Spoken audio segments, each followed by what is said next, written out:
बच्चों, आज की कक्षा में हम कठिन अवकलन के अंतर्गत उत्तरोत्तर अवकलन ज्ञात करेंगे। उत्तरोत्तर अवकलन का मतलब क्या होता है? यदि हमारे पास y चर x का कोई फलन है या y बराबर f(x) है, तब हम इसका जब x के सापेक्ष अवकलन करते हैं तो क्या आता है? dy बाई डी एक्स बराबर d अपॉन डी एक्स, और ये f(x) इसे हम y डैश से या y1 से दर्शाते हैं dy बाई डी एक्स को, और इसे हम कहते हैं प्रथम अवकलज। यदि हम इसका एक बार और अवकलन कर दें x के सापेक्ष, दोबारा यदि हम अवकलन कर रहे हैं तब क्या हो जाएगा? d upon dy by D x, इसमें d अपॉन डी एक्स कर दिया तो ये हो गया d upon D x F dash x मतलब f(x) का अवकलज। और जब हम इसका दोबारा करते हैं तो इसे हम f डबल डैश से दर्शा सकते हैं, या फिर y डबल डैश से, या फिर y2 से। इसी प्रकार इसे ये जो d upon D x into D Y by D X है, इसे हम D square Y upon D x square लिखेंगे, और इसे हम कहते हैं द्वितीय अवकलज। इसी प्रकार यदि हम इस द्वितीय अवकलज का फिर से x के सापेक्ष अवकलन कर दें तो ये हो जाएगा D cube Y upon D X cube. और इसी तरह से हम इसका कई बार कर सकते हैं। यदि हम इसका nवा अवकलज निकालें तो ये हो जाएगा D to the power n Y upon D X to the power n, या इसे हम दर्शाएंगे yn से भी व्यक्त करते हैं। तो उत्तरोत्तर अवकलन का मतलब क्या हो गया? कोई एक फलन है, उसका हम x के सापेक्ष बार बार अवकलन कर रहे हैं। पहली बार किया तो प्रथम अवकलज मिल गया, दूसरी बार किया तो द्वितीय अवकलज मिल गया, और इसी तरह से हम n बार करेंगे तो हमको nवा अवकलज मिल जाएगा। इस तरीके से हम ये जो nवा अवकलज मिल गया। अब मान लीजिए हमारे पास प्रश्न आता है कि यदि y बराबर log x है तो D square Y upon D x square ज्ञात कीजिए। तो हमको समझ में आ रहा है कि हमको द्वितीय अवकलज निकालना है। द्वितीय अवकलज हम कैसे निकालेंगे? एक बार करेंगे तो प्रथम अवकलज मिलेगा, और दूसरी बार अवकलन कर देंगे तो द्वितीय मिल जाएगा। तो हमको यहाँ दिया है y बराबर log x, इसका हम dy बाई डी एक्स करेंगे, अवकलन करेंगे तो y का हो जाएगा dy बाई डी एक्स बराबर d upon D x into log x.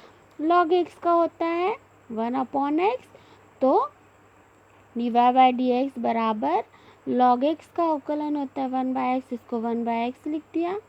ये हो गया हमारा प्रथम अवकलज। अब द्वितीय निकालना है तो पुनः इसका एक बार और अवकलन कर देंगे x के सापेक्ष, तो ये हो जाएगा d upon D x into D Y by D X बराबर dy by D x into 1 upon X. इस 1 अपॉन एक्स को हम x की घात -1 लिख सकते हैं, बटे में x है तो ऊपर ले जाएंगे तो -1 की घात आ जाएगी। तो ये हो जाएगा d square Y upon D x square बराबर d upon D x into x to the power -1। जब हम x की घात n का अवकलन करते हैं तो आता है n x की घात n-1। तो बिल्कुल ऐसे ही यहाँ पर -1 की घात है, तो जब हम अवकलन करेंगे तो ये जो -1 की घात है ये आगे आ जाएगी, तो -1 और 1 अपॉन एक्स स्क्वायर, यानी हमको मिलेगा यहाँ पर -1 यानी कि x की घात -2, और -2 की घात है उसको हम नीचे ले जाएंगे हर में तो वो प्लस की घात हो जाएगी। आइए एक और उदाहरण देखते हैं उत्तरोत्तर अवकलन का। यदि हमको एक फलन दिया हुआ है y बराबर X square E to the power ax हो, तो D square Y upon D x square का मान ज्ञात कीजिए। यहाँ पर भी हमको द्वितीय अवकलज निकालना है।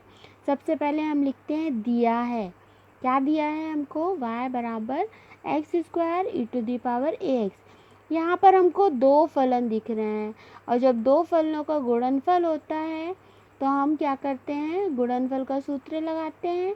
तो यहाँ हम लिखेंगे x के सापेक्ष अवकलन करने पर, और जब हम x के सापेक्ष कर रहे हैं तो एक्स स्क्वायर को हमने मान लिया प्रथम अवकलज फर्स्ट फंक्शन, और e to the power x को मान लिया सेकंड फंक्शन।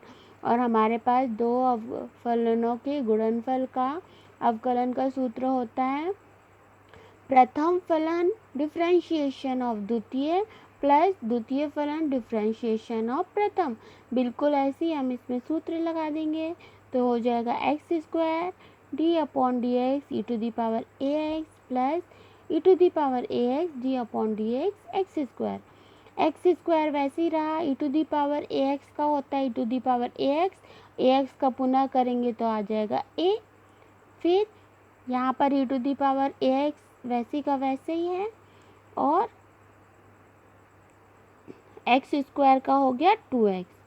अब फिर से एक बार पहले हम इसको जमा के लिख लेते हैं, तो दोनों में हमको e to the power a x common दिख रहा है, तो हमने e to the power a x को बाहर ले लिया और हमारे पास कोष्टक के अंदर बचेगा ए एक्स स्क्वायर प्लस 2x।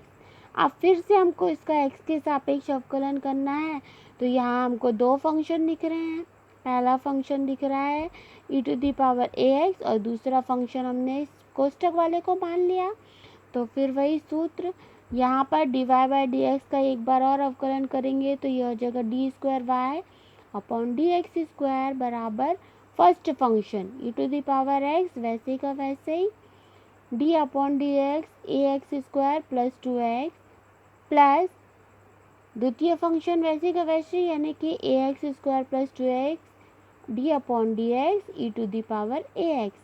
अब e to the power a x यहाँ पर वैसे ही रहेगा, ए एक्स स्क्वायर का अवकलन करेंगे तो आएगा 2ax प्लस 2x का अवकलन हो गया 2। फिर ये बीच में प्लस सूत्र वाला, फिर ए एक्स स्क्वायर प्लस 2x वैसे का वैसे ही, और e to the power a x का हो गया e to the power a x into a. अब यहाँ पर फिर से e to the power a x common निकल रहा है, दोनों पक्षों में हमको दिख रहा है, तो हमने क्या किया e to the power a x को बाहर ले लिया, अंदर हमारे पास बचा 2ax plus 2 plus a square x square plus 2ax। जो चीज़ें जुड़ रही हैं उनको जोड़ दिया, जैसे 2ax और 2ax जुड़ के हो गया 4ax a x square a square x square plus 2।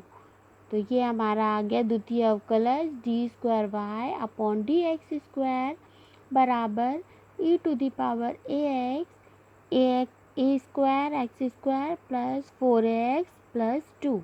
Thank you.